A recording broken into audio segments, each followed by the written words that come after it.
Question number 11 में क्या दिया गया है देखते हैं।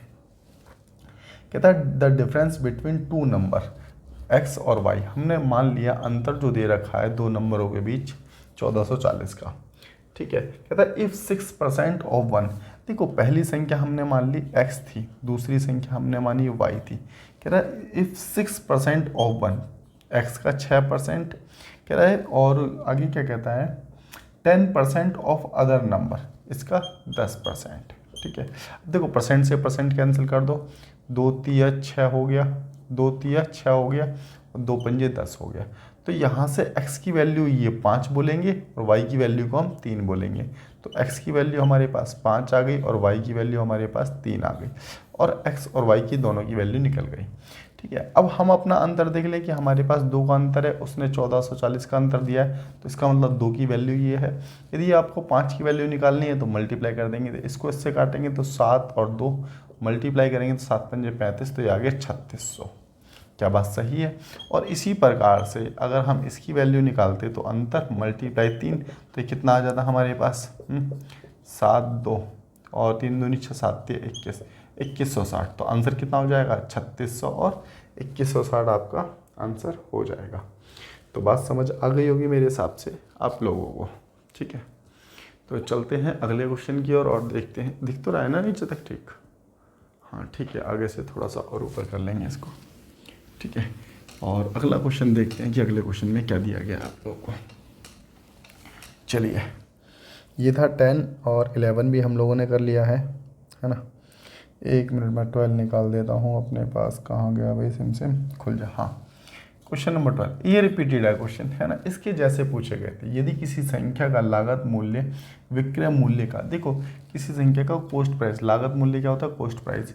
लागत मूल्य उसके विक्रय मूल्य का 68% है, तो लागत मूल्य विक्रय मूल्य का 68% है, तो इसको हमने 100 माना, इसको 100, इसको 68 मान लिया, कोई दिक्कत नहीं है। तो कहता है कि लाभ परसेंट, प्रॉफिट परसेंट बोल रहा है। तो अब देखो कितने का प्रॉफिट हो रहा है यहाँ पर प्रॉफिट हो रहा है 32 का, किस पर? 68 पर। ठीक है, इनटू में 100। ठीक है, अब इसको काट लो, 4 8 32 हो गया, 4 एकम 4, 4 7 28, तो ये हो गया हमारे पास कितना 800। 17 को डिवाइड कर रहे हैं हम किससे? 800 से। ठीक है, ठीक है, अब इसको डिवाइड कर लो। अप्रॉक्स में कुछ दे रखा है क्या ऐसा? कुछ गड़बड़ हो रही है क्या? 17 चौक 68, चलो ऐसे काट लो, 17 चौक 68। ठीक है, 2 बचा और यहाँ पर कितना बचा है हमारे पास? 1। 17 पंजे 85, 17 सत्ते कितना होता है हमारे पास? 119। तो ये अप्रॉक्स में जाएगा 47%, अप्रॉक्स का 47% होगा। बात समझ गए ना? क्या होगा? अप्रॉक्स का 47% होगा। क्वेश्चन नंबर 13 आप लोगों को दिख रहा होगा आपकी स्क्रीन पर। क्वेश्चन नंबर 13 आप लोगों को आपकी स्क्रीन पर दिख रहा होगा। ठीक है, मैं ओरली बताता हूँ, बाद बाकी अलग से बता दूंगा। ठीक है, इसमें क्या पूछा गया? How much is the medical expense per month. अब देखो मेडिकल एक्सपेंस आपको सेकंड लास्ट में दिख रहा है, और ये क्या है? लाइट ब्लू कितना? 8% है, और टोटल अमाउंट इसने कितना दे रखा है? 65,600। तो आपको 65,600 का सिर्फ 8% निकालना है, जो कि आएगा कितना? निकाल के देखना कितना आएगा। ठीक है, बाद बाकी मैं आप सॉल्व करा देता हूँ। देखो मेडिकल का कितना खर्चा आएगा? टोटल 8%, जबकि टोटल अमाउंट कितना दे रखा है इसमें? इतना 65,600। अब इसका 8% निकालना, सब 2 0 से 2 0, 8 6 48 का कितना आ रहा है?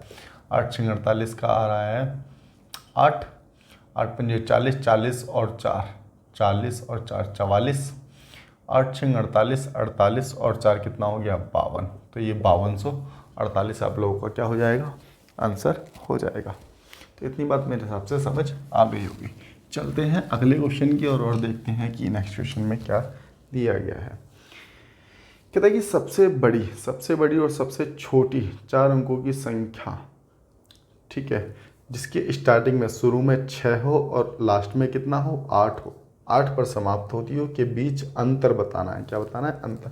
एक चीज़ आप लोग मुझे बताएंगे ज़रा, मैं अगर सबसे बड़ी संख्या लिखना चाहूँ तो आप लोगों को पता होगा बचपन में कि 9 9 9 लिख दो, वो सबसे बड़ी हो गई। लेकिन उसने कहा कि 6 से शुरू होगी। कहाँ से शुरू होगी? 6 से। तो बीच में 9 लगा दो, क्या दिक्कत है? और 8 पर ख़त्म होगी तो 8 बीच में कर दो। ठीक है। इसी प्रकार से सबसे छोटी तो 6 स्टार्टिंग में तो फिक्स हैगा, लेकिन बीच में सबसे छोटी के लिए हम क्या करते हैं, सबसे छोटी कितनी है 0 0 है भाई, सबसे बड़ी 9 है तो सबसे छोटी 0 है, और लास्ट में कितना, ये भी 8 पर ख़त्म होगा। बस इसका डिफरेंस ही तो पूछा था आपसे, 0 9 9 990 आपका आंसर हो जाएगा। तो ये हो गया आप लोगों का क्वेश्चन नंबर 14। चलते हैं 15 की और देखते हैं 15 में क्या है ना।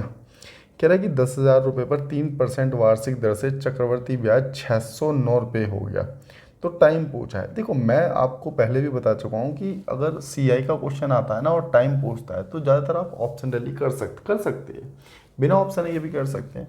जैसे 10,000 है, 10,000 पर 3% से ध्यान देना, 10,000 पर 3% से 10,000 का 3% निकाल लो तो आप कहेंगे जी 300 हो रहा है, ठीक है। फिर से निकाल दो 300। अब 300 का पहले वर्ष का चक्रवर्ती ब्याज और साधारण ब्याज तो बराबर होता, तो पहले का तो निकलेगा नहीं, दूसरे का निकाल दो 3%, तो 300 का 3% कितना 9 हो गया। इन सबको जोड़ लिया, 609 रुपये क्या हैगा, CI हैगा, उसने दिया है। तो मतलब कि ऑप्शन डेली सेटिस्फाई कर गया आपका, क्या कर गया, सेटिस्फाई कर गया। तो बस यहीं पर इसको छोड़ के आगे चले जाओ, अदरवाइज थोड़ा सा क्वेश्चन लेंदी हो जाएगा। लेंदी भी नहीं कहेंगे, देखो मैं तुम्हें दिखा देता हूँ कि बिना ऑप्शन के भी अगर रिसीव करना था तो कैसे करते हैं। ऑप्शन डेली ठीक है, क्यों भी वजह टाइम वेस्ट करोगे, ठीक है। सबसे बढ़िया ऑप्शन डेली हैगा। चलते हैं क्वेश्चन नंबर 16 की ओर। और देखो इसमें ये भी नहीं घबराना कि भाई 8 वर्ष क्यों नहीं हो सकता, 4 वर्ष क्यों नहीं हो सकता, 5 वर्ष।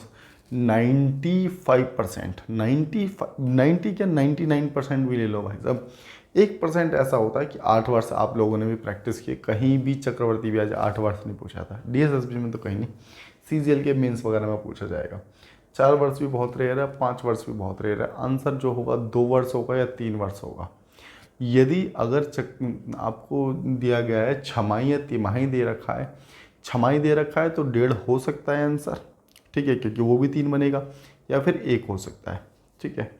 और अगर तिमाही दिया है तो तिमाही के केस में क्या होता है, तिमाही के केस में भी हो सकता है आधा, बाद बाकी आधा भी नहीं होगा।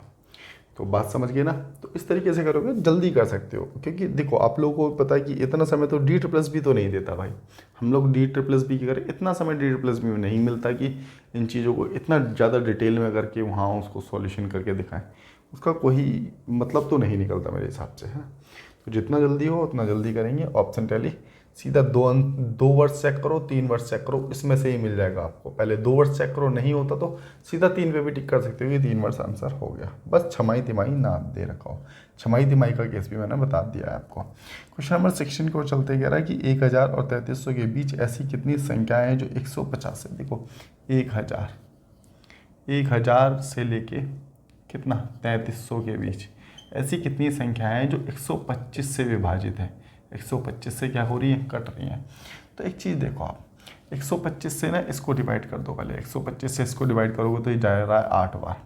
और इसी प्रकार से अगर इसको इससे डिवाइड करेंगे 3300 को भी 125 से डिवाइड कर लो, ठीक है। तो 125 250 दूनी 250 हो गया, 0 0 और कितना हो रहा है 5 3 8, है ना। और कुछ जा रहा है क्या, कुछ गड़बड़ कर दी क्या। हाँ ठीक है, 800 ही तो बच रहा है ना, हाँ ठीक है। और ये जाएगा 6 बार, अब ये जाएगा 750। तो इसका मतलब 50 रिमाइंडर बच रहा है, तो इसका मतलब 50 रिमाइंडर बच रहा है, कोई दिक्कत नहीं है, हमें इसको देखना था। तो ये 26 बार जा रहा है, कितनी बार जा रहा है, यहाँ पर 26 बार जा रहा है। तो इस 26 को उठा लो, तो यहाँ पे लिख लो। तो 26 में से 8 को माइनस कर दो, 26 में से 8 को माइनस कर दो। 18 संख्याएं ऐसी होंगी जो 1000 से लेके 3300 के बीच, मेरी बात पे ध्यान देना, इसने बीच की संख्याएं पूछी हैं। किसकी, बीच की संख्याएं पूछी हैं। तो बीच की संख्या कितनी होंगी, 18 होंगी। लेकिन ऑप्शन में कहीं 18 है ही नहीं, क्योंकि 18 होना चाहिए था, है नहीं, तो बात एक अलग है। तो या तो क्वेश्चन गलत है या ऑप्शन में बदलाव किया जाए। लेकिन क्वेश्चन में क्या बदलाव होता है, यदि ये पूछता कि 1000 से लेके 3300 तक, 1000 से 3300 तक के बीच कितनी संख्या है, तो आंसर कितना हो जाता, 19 हो जाता। मेरी बात को समझना भाई, ये भी तो डिवाइड हो रही है, हमने 8 इसमें से जबकि माइनस कर दिया, क्योंकि हमें बीच की निकालनी थी। हमें क्या निकालनी थी, बीच की निकालनी थी। तो मेरे हिसाब से बात समझ आ गई होगी। तो इसमें ऑप्शन जो है 19 की जगह 18 होना चाहिए था, ठीक है। या फिर क्वेश्चन को ऐसे पूछा जाए कि भाई 1000 से, ठीक है, बीच ना बोले, अगर बीच नहीं बोलेगा तो भी आंसर ठीक हो जाए, तो 19 ठीक हो जाएगा। देखो दूसरा तरीका भी बताता हूँ मैं, किसी को अगर डाउट हो रहा है कोई कमेंट में करेगा नहीं जी तुम अपनी मर्जी से कैसे गलत बता रहे हो, गलत नहीं है। तो मैं देखो 9th क्लास में आप लोगों ने पढ़ा होगा APGP, AP का है अर्थमेटिक प्रोग्रेशन का है 9th क्लास में। AN क्या होता है, लास्ट नंबर, क्या होता है, लास्ट नंबर। मैं चेक करा देता हूँ, है ना। और यहाँ पर आप लिखेंगे क्या, A+N-1 इंटू में D, ये फॉर्मूला है, ठीक है। इससे भी कर सकते हो। तो लास्ट नंबर हमारे पास कितना निकल के गया है, 3250। A होता है पहला नंबर, वो पहला नंबर कटने वाली संख्या पता है कौन सी थी, पहली, देखो उसने बीच की संख्या बोली थी, तो 1000 से ना होके ये हो जाएगी 1125, ये A होगा, क्योंकि कटने वाली संख्या ये है, क्योंकि बीच की संख्या बोली है। कट तो ये भी जाएगी, लेकिन बीच में कौन सी आएगी, 1000 के बीच तो यही आएगी, तो इसको हमने ये लिख दिया। प्लस N-1, N की वैल्यू हमें नहीं पता, ये तो निकालनी है। D डिफरेंस कितने का है, 125 का है, ठीक है। अब ये इधर चला आएगा तो ये घट जाएगा, यहाँ से माइनस कर लो इसको, ठीक है। तो ये बचा 25 और यहाँ बचेगा हमारे पास 1, ठीक है ना, कुछ गड़बड़ तो नहीं कर दी भाई, हाँ ठीक है, चलो ठीक है। अब ये है ना, इसके अंदर ये यहाँ से हट गया, अब इसके अंदर मल्टीप्लाई कर लो, तो ये बराबर 125 माइनस 125n, 125n माइनस 125। अब 125 इधर आ जाएगा और जुड़ जाएगा 125, तो ये हो गया कितना, 1250। कितना हो गया, 1250। मुझे कुछ अपनापन नहीं आ रहा, नीचे दिख नहीं रहा ना आप लोगों को, एक मिनट यहाँ तक, एक मिनट रुक जाओ बस, यहाँ तक तो दिख रहा है ना, इसमें तो कोई दिक्कत नहीं है, ठीक है। इसको इधर लेके आ जाओ, इसको इधर लेके आ जाओगे तो घट जाएगा, ठीक है। तो हमारे पास कितना आ गया, 5, ठीक है ना, 5 ये आ गया, 2 बचा, और यहाँ बचेगा कितना, 1, और यहाँ बचेगा 2, 2100 यहाँ लिख देता हूँ मैं। ये बचा हमारे पास 2125 बराबर में N-1 और यहाँ पर आ रहा है 125। बात समझ रहे हो। अब 125 के अंदर मल्टीप्लाई कर लो, ठीक है। 2125 इक्वल टू 125 N-125, 125 माइनस का इधर आगे जुड़ जाएगा, तो 125 को यहाँ पर लाके जोड़ लेंगे, ठीक है। 0 बराबर 24 और 1 25, 1 में 2 2 4 1 5, और ये हो गया हमारे पास कितना, 2, और ये हो गया 2200, ये आ गया। अब 125 से इसको भाग कर दो, तो यहाँ से n की वैल्यू निकल जाएगी, तो कितनी बार जाएगा, 25 पंज 125, 25 निम्मा, और इसको काटेंगे तो 18, तो n की वैल्यू हमारे पास कितनी आ गई, देखो यहाँ से भी मैंने इसको प्रूफ कराया है क्लास 9 की तरह, लेकिन कंपटीशन में तो शायद ये इस तरीके से करोगे तो थोड़ा सा समय लग जाएगा। तो कंपटीशन मैंने ये क्लास 9 की तरह मैंने प्रूफ करा दिया कि उसका आंसर 18 ही होना चाहिए था, जिससे कि कमेंट में कोई ये ना कहे कि नहीं जी ये नहीं होना चाहिए था, आंसर ठीक था। इसलिए मैंने आपको प्रूफ करा दिया, बाद बाकी आप यहाँ से सीख भी सकते हैं, ठीक है। चलिए चलते हैं अगले क्वेश्चन की ओर और देखते हैं अगले क्वेश्चन में क्या दिया गया है। क्वेश्चन नंबर 17 में, चलिए क्वेश्चन नंबर 17 कहता है आप लोगों से, एक मिनट रुकिएगा, मैं 17 निकाल देता हूँ। हाँ, a farmer gets a loan, एक फार्मर ने क्या लिया है, एक लोन लिया है 18,000 रुपये का अगेंस्ट हिज फिक्स डिपॉजिट। अच्छा, इसने क्या 18,000 रुपये क्या कर दिए, इसने जमा किए हैं फिक्स डिपॉजिट पे, जिस पे 1.5% का क्या मिल रहा है, इसे इंटरेस्ट मिल रहा है, और कंपाउंड इंटरेस्ट हैगा। तो 2 साल के बाद कितने देने होंगे इसे, ठीक है ना। हाँ, 18,000 का ही लोन लिया है भाई इसने, ठीक है, और 2 साल के लिए लिया है, 1.5% पे लिया है, ठीक है, कोई दिक्कत नहीं है। इसको सॉल्व करते हैं यहाँ पर। तो यहाँ पर आप इसको थोड़ा सा ऊपर लिख लो ना, यहाँ पर ले लो, ठीक है। तो सबसे पहले हम क्या करेंगे, 18,000 रुपये प्रिंसिपल हमारे पास कितना आ गया, 18,000 रुपये आ गया। प्रिंसिपल हमारे पास 18,000 रुपये आ गया।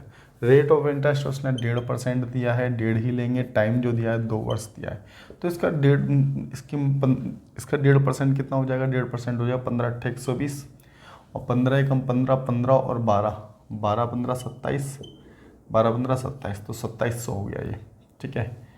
2700 हो गया ना, 1.5%। 1.5% 30 तो आप हटा सकते थे। हाँ 2700 ही होगा, ठीक है ना, 2700 ही होगा, ठीक है ना। तो 2700 दो बार लिखेंगे क्योंकि दो बार है, ये ऐसा ही होता है जो निकलता है। अब इसके ऊपर भी देखो, ब्याज के ऊपर ब्याज ही तो चक्रवर्ती ब्याज होता है, इसका भी 1.5% निकाल दो, तो इसका 1.5% कितना हो जाएगा, 15 7 105, 15 दूनी 30, 30 और 10 40, ठीक है 40.5। अब इसको जोड़ लो तो ये हुआ 5400, तो ये हो गया, और 40.5 ये हो गया, तो ये हो गया 5440.5। कितना हो गया, 5440.5। यही आपका आंसर हो जाएगा, ठीक है। किसी को समझ नहीं आता ना, अगर ऐसा लगता है कि CI, थोड़ा सा मुझे लगता है कि मैं अलग तरीके से CI कराता हूँ, तो कमेंट में बता सकते हो आप लोग, है ना। चलिए ठीक है, चलते हैं अगले क्वेश्चन की ओर और देखते हैं अगले क्वेश्चन में क्या दिया गया है। अगला क्वेश्चन है क्वेश्चन नंबर 18, ठीक है। क्वेश्चन नंबर 18, हाँ, एक 18 को एक बार आप खुद से करने की कोशिश करेंगे सभी के सभी, फिर मैं इसको बताता हूँ, ठीक है। 18 खुद से करेंगे सभी के सभी। कह रहा है यदि किसी पुस्तक में निश्चित मात्रा के लिए प्रकाशक को मुद्रण लागत के रूप में कितना 10,800 रुपये दिए गए हैं, भुगतान किया गया है 10,800, जबकि मुद्रण लागत कितनी है 20%, तो 20% की वैल्यू 10,800 है। और पूछा क्या गया है, तो इन पुस्तकों के लिए भुगतान की जाने वाली कागज़ की लागत राशि क्या होगी। कागज़, और कागज़ कितना 25%, तो 20% की वैल्यू आपको दे रखी है कितनी 10,800, 10,800 कितने 20% की, और आपसे 25% की वैल्यू पूछी है, बस यही तो पूछा था। तो 2 0 से 2 0, ये 5 और ये 4 हो गया, 25 चौक 100, 25 पंजे 125, 125 और 10 135। है क्या ऐसा कुछ ऑप्शन में? हाँ जी बिल्कुल हैगा। ज़ीरो तो अपने मन से लगा सकते हैं, मन से नहीं है, यहाँ पर ज़ीरो बच रही थी वो लगाइए, ठीक है। तो ये हो गया 18, और करते हैं आज सेकंड लास्ट क्वेश्चन, ठीक है। ऐसा ही क्वेश्चन एक पहले भी किया था। कह रहा है कि if two value are 15 and 30% of third value, ठीक है। क्वेश्चन में कहा गया है कि दो वैल्यू हैं जो 15% और 30% है किसकी, तीसरी वैल्यू की। तो अगर हम इसको मानना चाहें यहाँ पर, तो थर्ड को हम यहाँ पर मान सकते हैं 100। जैसे मैंने सबसे पहले लिखा एक वैल्यू, दो वैल्यू और तीन वैल्यू हम लोगों ने लिखा, इसको 100 मानते हैं। कह रहा है कि पहली जो है वो 15% है, तो 100 का 15% 15 ही हो गया, और इसको मान रहा है वो 30%, तो 30% ही हो गया, ये 100% है। अब क्या कह रहा है कि जो दूसरी वैल्यू है वो पहली नहीं, जो पहली वैल्यू है वो दूसरी वैल्यू का कितना परसेंट है। तो ये कितना है 15 है, किसकी 30 की, दूसरी से बोला है उसने, है ना। जैसे इंग्लिश में दिख जाएगा first value of the second value, किसकी सेकंड वैल्यू की, इनटू में 100, बस। तो 15 दूनी 30, 2 से काटा तो हमारे पास कितना निकल के आ जाएगा 50% हमारा आंसर हो जाएगा, ठीक है। और लास्ट क्वेश्चन है, इसको और देख लेते हैं, बस आसान सा क्वेश्चन है मेरे हिसाब से तो, ठीक है। तो इसको होमवर्क में करें क्या, नहीं करा ही देता हूँ मैं, लो चलो। तो इसका क्या है, देखो अंडर रूट है ना, अंडर रूट अब पता है तुम्हें किसका है, 7 का हैगा, और 256 किसका है, 16 का हैगा, ठीक है। 256 किसका हैगा, 16 का है, 256 16 का हैगा। अब ये क्वेश्चन भी गलत है, यहाँ पर बीच में प्लस का साइन होना चाहिए था। देखो खुद से सोचो, खुद से सोचो आप ये बात, अगर ये यहाँ पर प्लस का साइन होगा और अंडर रूट में ये होगा तभी तो क्वेश्चन ठीक होगा। ये क्वेश्चन है वैसे, ठीक है। इसको 7 करो, इसको कितना करोगे, इसको 16 करोगे, 16 और 7 कितना हो रहा है 23 हो रहा है। मल्टीप्लाई का साइन तो कहीं से कहीं तक वाजिब ही नहीं है, ठीक है। तो ये हो गया आपके 20 क्वेश्चन जो असिस्टेंट ग्रेड 3 में आए थे। बाद बाकी चैनल को सब्सक्राइब वगैरह आप करते रहिए, जिससे कि और भी जितने भी पेपर हैं मैं आपको करा दूँगा, ठीक है। चलिए tata bye bye, see you, we will meet you tomorrow.